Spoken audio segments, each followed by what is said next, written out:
Ahwefoni na akwaba edeba Attention TV eso. Adesua embre ana edru e Attention TV. Attention TV o Facebook, YouTube, Twitter. Okoya Attention Tvgh. Attention Tvgh. Abusia yesua de adesua e Attention TV so de. Woni mi say Bible mu nsem ana ede beso mo na Bible mu nsem de a na difo anasosofo adanse enie. Woni mi say bad sofo adanse den de quote mama nkan sa nene ya sua de ene say ehwehwe ma wo ho. Enti Yesu Kristo ya bo ni din aba say Yesu Kristo obeba de yesi atemu nte ya na ye bone ayenhwe emuye eye no kresa atemu bi ho na se ewu ya na ewu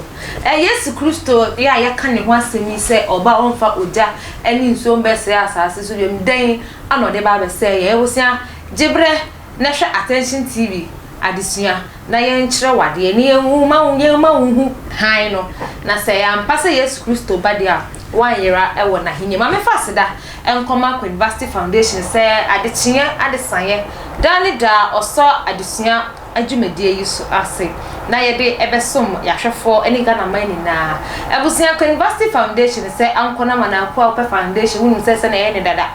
foundation ya fa hwe wona wo ska de dada bi wona wakwa ho kirem eni wona wo twata ado wona wo su epembo afiri nkofo ho ana ya foundation ti se University Foundation oye eno ntin me pa cho University I was 054-830-2985 054-830-2985 na bibia ento di midi ene akosia sparkles adesua emre ma mentwa me ho enko ba bia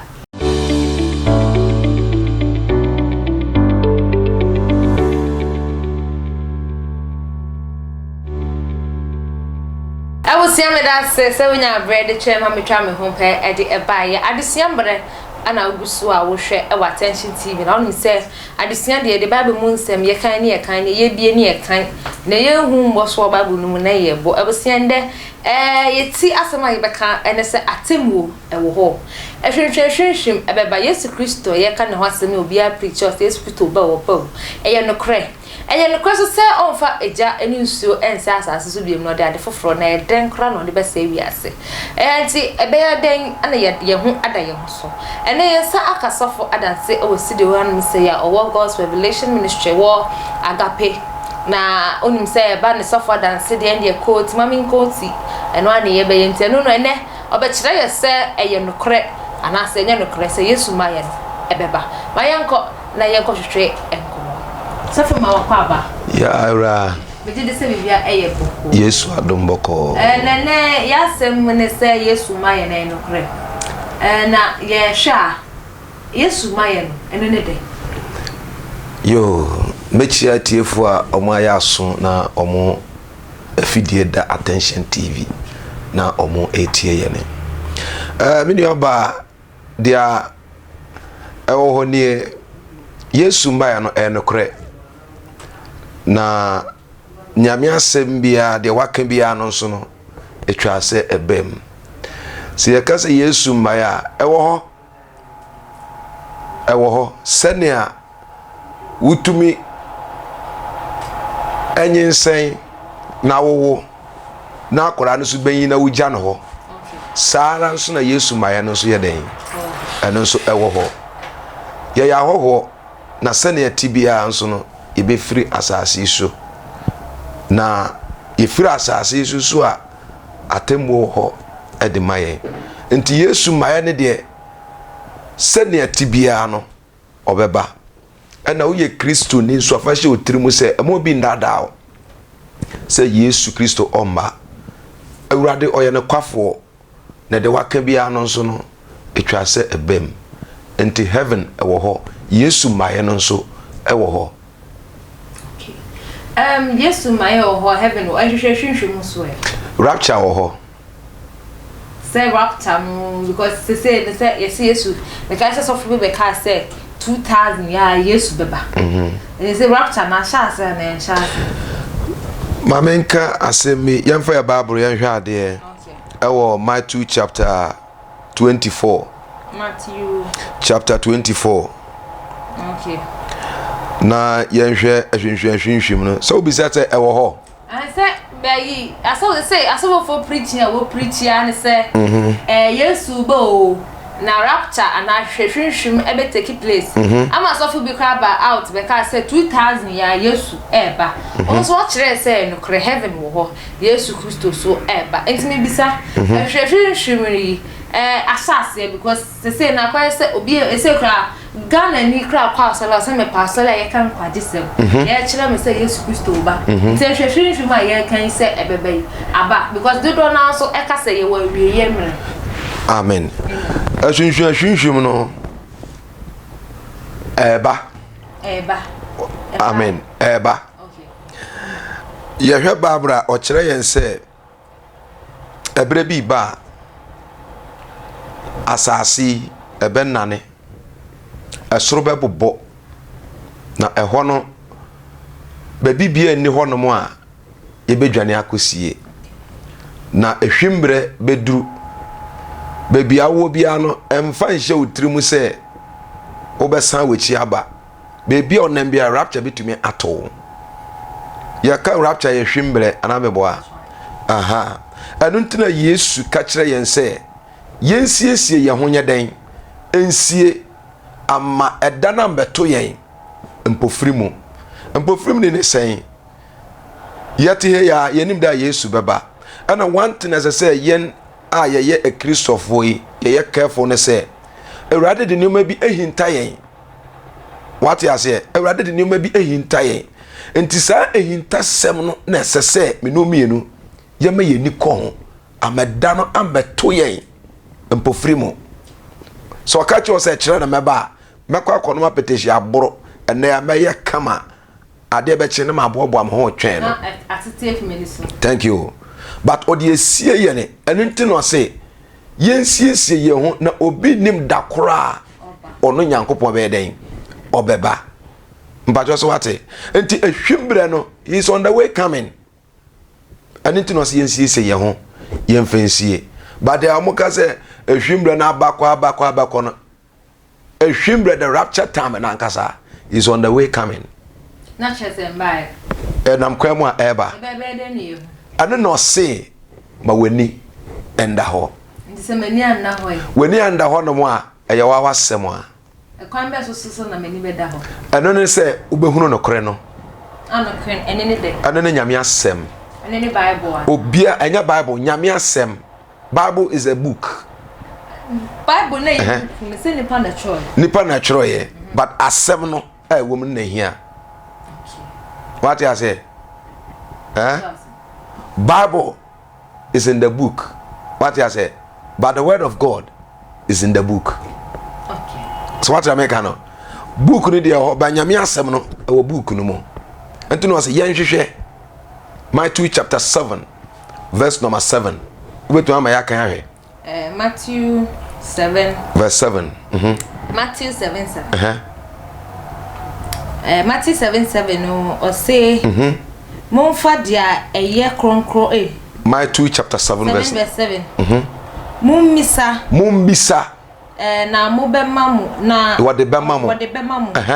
monhwehwe monya dan monhwehwe wasam na okana no ye ne yen hwehwe no kore no ne ye behunu no kore no wan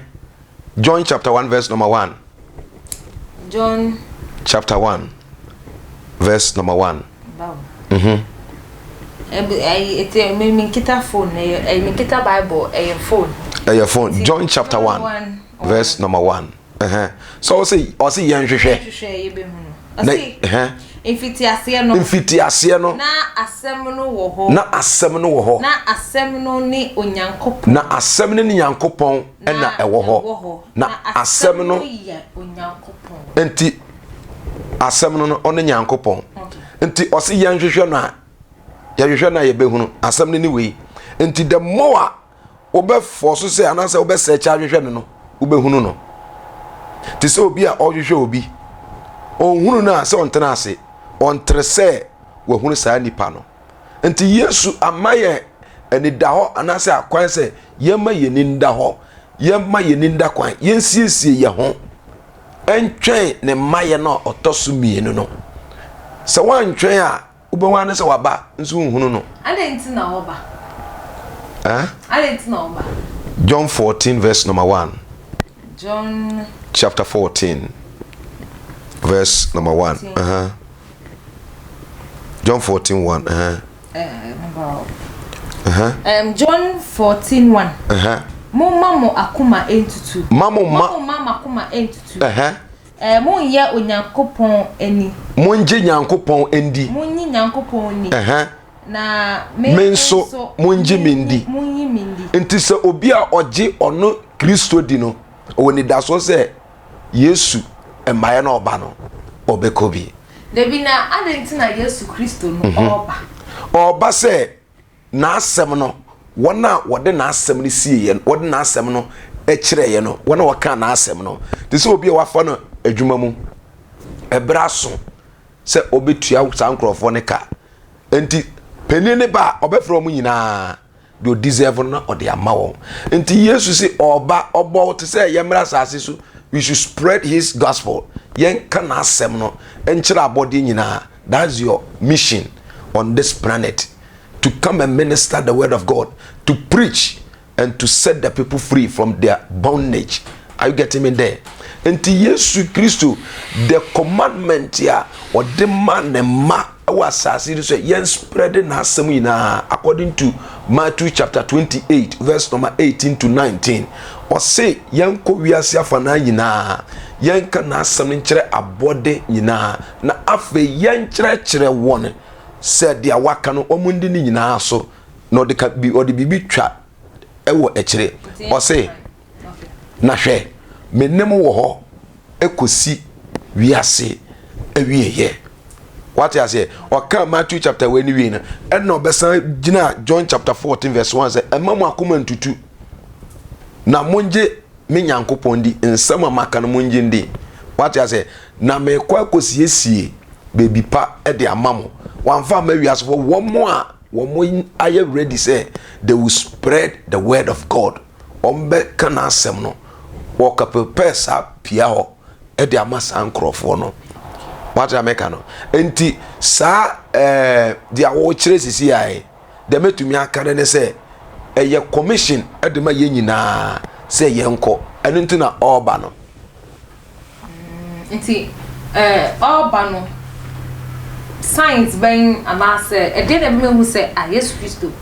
ase waben o kan asem e wo na asem mu according to Matthew chapter 24 Matthew chapter 24 yankoi okay Matthew 24